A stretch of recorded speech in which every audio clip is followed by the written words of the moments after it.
자, 오늘 이슈. 오늘은 관심 좋고 이슈만 좀 살펴보겠죠? 네. 이슈 좀 보겠습니다. 종가기 전 이틀 연속 최고치긴 한데 8천 못 넘네요. 팔자로 안 바뀌네요. 네.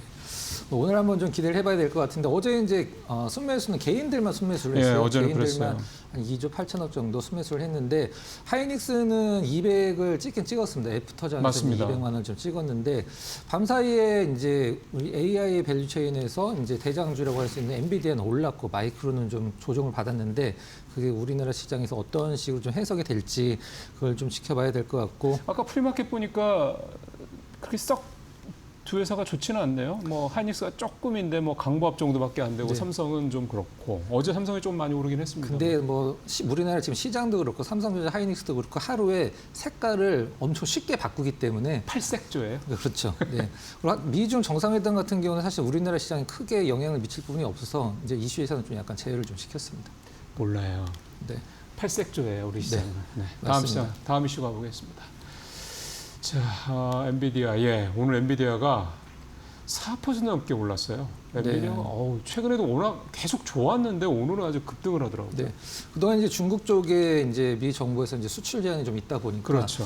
지금 엔비디아 실적에서는 이제 중국 쪽 실적을 0으로 이제 거의 표기를 하기 때문에 이 부분과 있어서 엔비디아가 좀 약간 희망적인 좀 뉘앙스를 좀 받았는데 엔비디아 시총이 지금 5.5조 달러를 좀 넘었습니다. 이제 네. 은보다도 이제 시총이 크다라고 표현하는데 원래 은보다 시총이 컸었습니다. 근데 네. 은이 이제 올해 엄청 많이 올라오면서 최근에 좀 떨어지긴 했었습니다만은 엔비디아 시총 제꼈다가 다시 엔비디아가 위로 올라갔는데 엔비디아가 지금 현재 한 우리나라 한화로 한다라고 한 1,500조 정도 되죠. 근데 삼성전자가 한 1,700조가 좀 넘으니까 차이가 사실 엄청 많이 나는 상황이죠.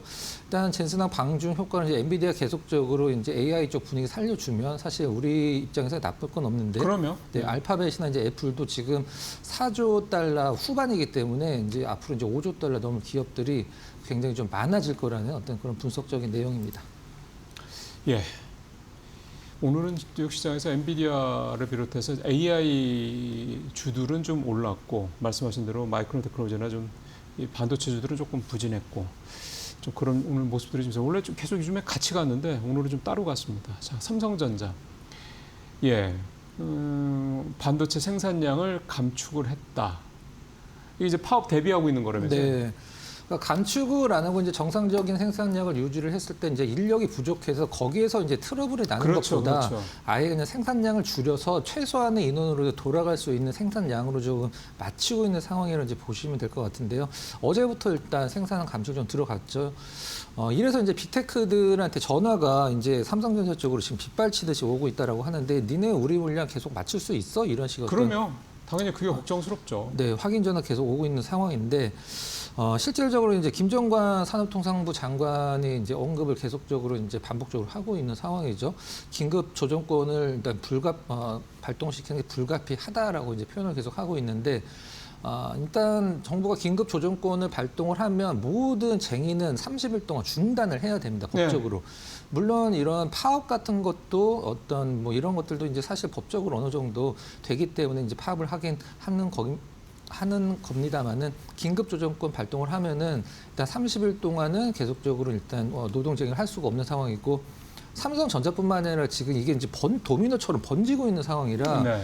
현대중공업도 사실 어제 떨어진 게 그것 때문에 떨어졌다라고. 어제 현대중공업 그 30% 요구했죠, 노조에서. 네, 분석이 나오긴 합니다만은 이게 사실 뭐 어떤 식으로 사실 뭐 이쪽에서 언급을 하는 것은 조금 어렵긴 합니다만은 양쪽 말 다 들어봐야 된다라고 보통 얘기를 하죠. 이제 삼성전자, 현대중공업 계속적으로 일단 이익이 많이 이제 되는 기업들 위주로 이제 파업이 된다라고 하면은 이것도 좀 상당 부분 문제가 될 것이라고 좀 생각을 좀 하고 있습니다. 참고로 긴급 조정권은 노동부 장관이 발동을 할 권한이 있습니다. 네네.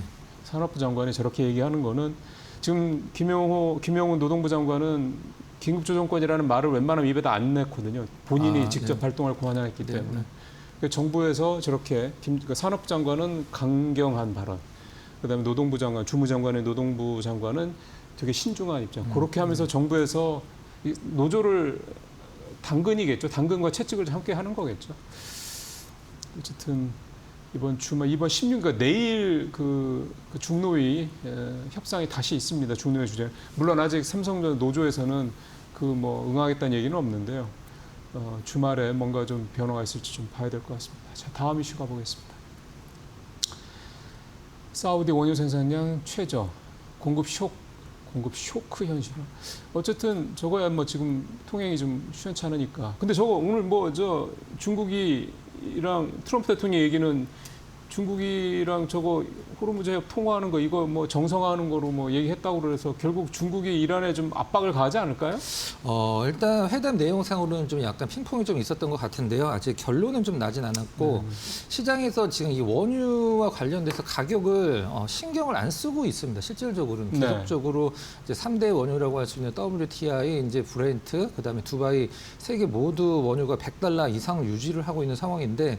처음에 $100 넘었을 때는 마치 시장이 뭐 굉장히 좀 호들갑을 좀 떨었죠, 실질적으로는. 근데 $100 이상을 계속 유지를 하고 있으니까 이제 유가와 관련된 뉴스도 거의 안 나와주고 있는 상황인데 사실 이게 가격적인 부분도 가격적인 부분이지만 이제 공급적인 부분이 지금 현재 막히고 있는 부분이 더 크거든요. 그렇죠. 물론 공급이 지금 감소를 하고 있으니까 가격이 떨어지는 건 당연하긴 합니다만은 뭐 가격은 둘째치고 이제 공급이 좀 원활해져야 되는데 이 부분이 지금 굉장히 좀 문제시되고 있는데 시장에서 이 너무 주식 시장에서만 포커스를 맞추고 있는 상황이라 이게 이제 사실 1분기보다 2분기 때 이제 실적에 굉장히 많은 영향을 미칠 수 있는 부분이라 이 원유 생산량이 빨리 좀 정상화되지 않으면은 생각보다는 이게 좀 심각한 문제가 되고 될 수 있는 상황인데 시장은 지금 현재 신경은 좀 안 쓰고 있는 그런 상황인 것 같습니다. 그러게요. 이게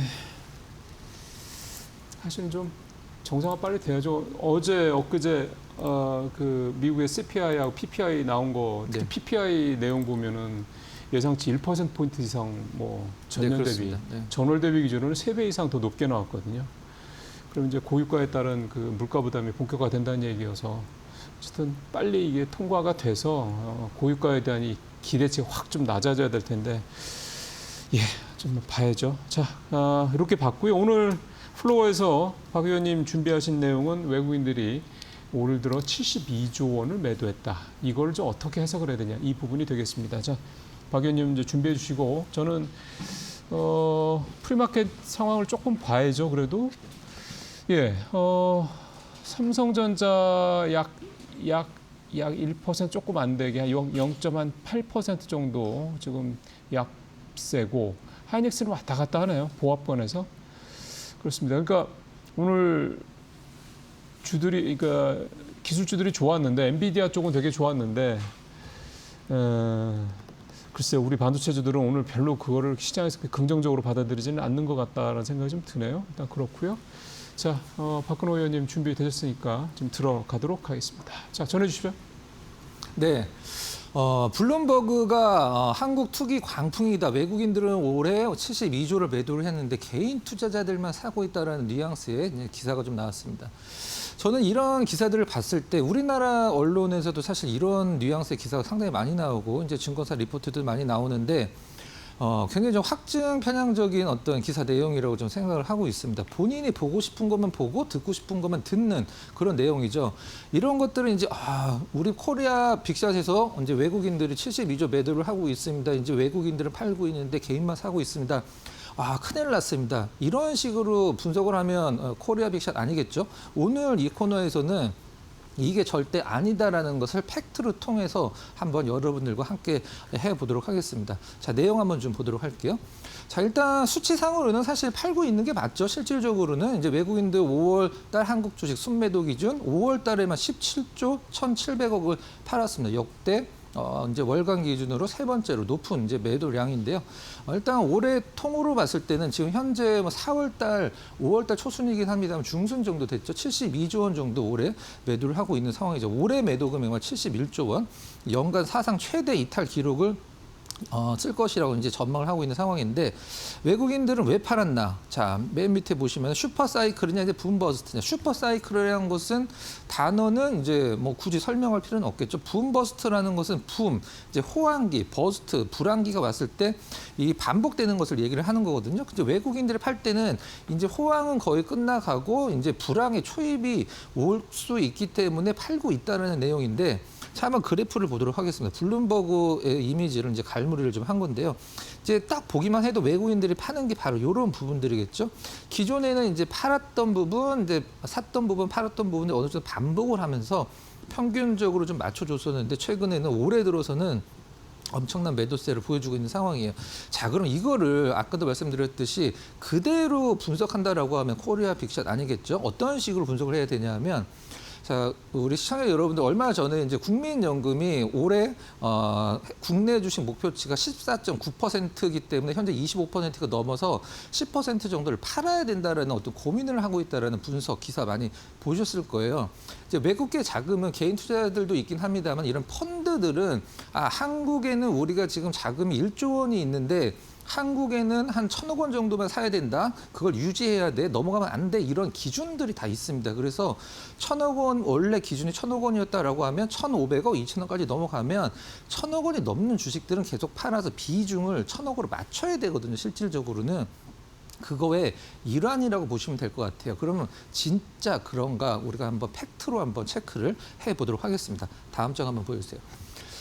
이제 이거는 화면에 하나 나와 있는데 숫자는 잘 안 보이시기 때문에 제가 다음 장에서 이미지로 보여드릴 건데 뭐냐 하면 여러분들이 이제 한국 거래소 사이트 보통 KRX라는 사이트에 들어가면 정말 굉장히 많은 자료들이 있습니다. 그 중에서 외국인들이 우리나라 주식을 지금 파는지 사는지가 중요한 게 아니라 우리나라 전체 코스피 규모에서 외국인들이 차지하는 비중이 현재 높아지고 있는지 낮아지고 있는지 그게 더 중요하거든요.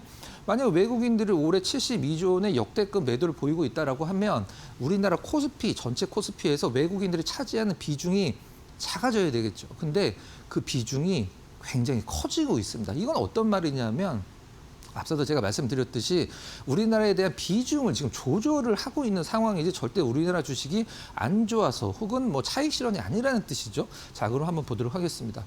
자, 이제 시가총액 이제 코스피 기준으로 이제 외국인들 비율이고요. 이건 전체 비율인데 코스피 기준에서 외국인들이 지금 차지하는 비율만 본다라고 하면 일단 TV로 보시는 분들은 숫자는 보이실 것 같아요. 39.58%입니다. 하루 정도 늦게 나오기 딜레이 돼서 나오기 때문에 올해 26년도 5월 13일 기준으로 39.58%예요. 우리나라 주식이 100주가 있다라고 하면 외국인들이 그중에서 39주. 이건 이제 숫자고 우리나라 주식이 100만 원이라고 하면 39만 5,800원어치는 외국인들이 갖고 있다는 뜻이 되겠죠. 자, 그럼 이걸 한번 이미지로 한번 바꿔보도록 할게요. 자, KRX 사이트 들어가서 자료를 엑셀로 다운받아서 그래프로 변환한 이미지인데요. 자, 1년 전에 25년 5월 13일 날 외국인들 비중이 우리나라 전체 코스피에서 31.72%였어요. 이건 팩트죠. KRX에서 발표를 하는 거니까. 근데 1년 뒤인 그저께 기준으로 보면 26년도 5월 13일 기준으로 39.58%입니다.